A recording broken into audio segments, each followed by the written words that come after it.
Hello friends, वर्लून junction में आपका एक बार फिर से स्वागत है। तो मैं नरेंद्र आप लोगों के लिए लेकर आया हूं और एक खास खबर जो कि जुड़ी हुई है बॉलीवुड के सदी के महानायक यानी कि अमिताभ बच्चन से, और उसके साथ बॉलीवुड के लेजेंड कलाकारों में से एक यानी कि स्वर्गवासी ऋषि कपूर साहब से।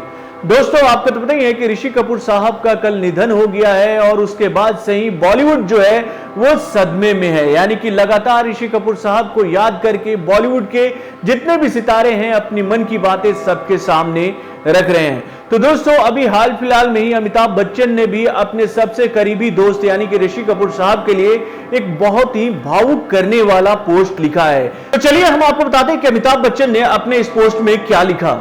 मैंने उन्हें पहली बार उनके चेंबूर वाले घर देवनार कॉटेज में देखा था। वे एक ऊर्जावान और चुलबुले से युवा थे। चिंटू की आंखों में शरारत हमेशा नजर आती थी। मुझे आज भी वो दिन याद है जब मुझे राज जी के घर पर एक शाम के लिए आमंत्रित किया गया था। उसके बाद मैं अक्सर उनसे आरके स्टूडियो में मिलता था जब उन्हें उनकी पहली फिल्म बॉबी के लिए एक एक्टर के तौर पर वहां प्रशिक्षित किया जा रहा था। वे एक मेहनती और उत्साही नौजवान थे जो हमेशा से सीखने के लिए तैयार रहता है। यहीं पर राज जी का प्रसिद्ध बड़ा और महान मेकअप रूम भी था जो कि इसी स्टूडियो की पहली मंजिल पर था। उनकी चाल बड़ी ही आत्मविश्वासी और दृढ़ थी, एक सहज और बहुत ही आत्मविश्वासी शैली जो कि उनके महान दादा पृथ्वीराज जी में थी। उसके बाद मैंने यह चाल किसी अन्य कलाकार में फिर कभी नहीं देखा। हमने एक साथ कई फिल्मों में काम किया। जब वे अपने लाइंस बोलते तो आप उनके हर शब्द पर यकीन कर सकते थे, जिसका कोई विकल्प नहीं था। उनकी वास्तविकता सवाल से परे थी। मैंने आज तक उनके जैसा कोई दूसरा कलाकार नहीं देखा जो एक गीत को पूरी तरीके से सिंग कर सकता है जैसा वे करते थे। सेट पर उनका चंचल रवैया अद्भुत होता था। यहां तक कि सबसे गंभीर दृश्यों में भी कभी कभी उन्हें कॉमेडी सूझती और उनके इस कॉमेडी स्पार्क से हम सभी हंस पड़ते थे। यह बात केवल हमने सेट पे नहीं देखी बल्कि एक औपचारिक कार्यक्रम को भी वे अपने अंदाज से हल्का कर देते थे।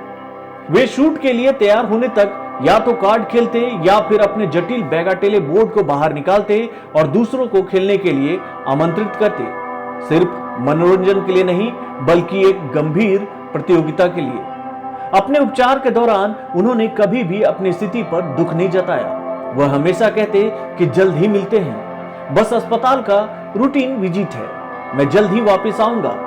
जीवन का आनंद उनके जिन में था जो कि उन्हें उनके पिता से विरासत में मिला था, यानी कि the legend, the ultimate showman, the iconic Raj Kapoor साहब से।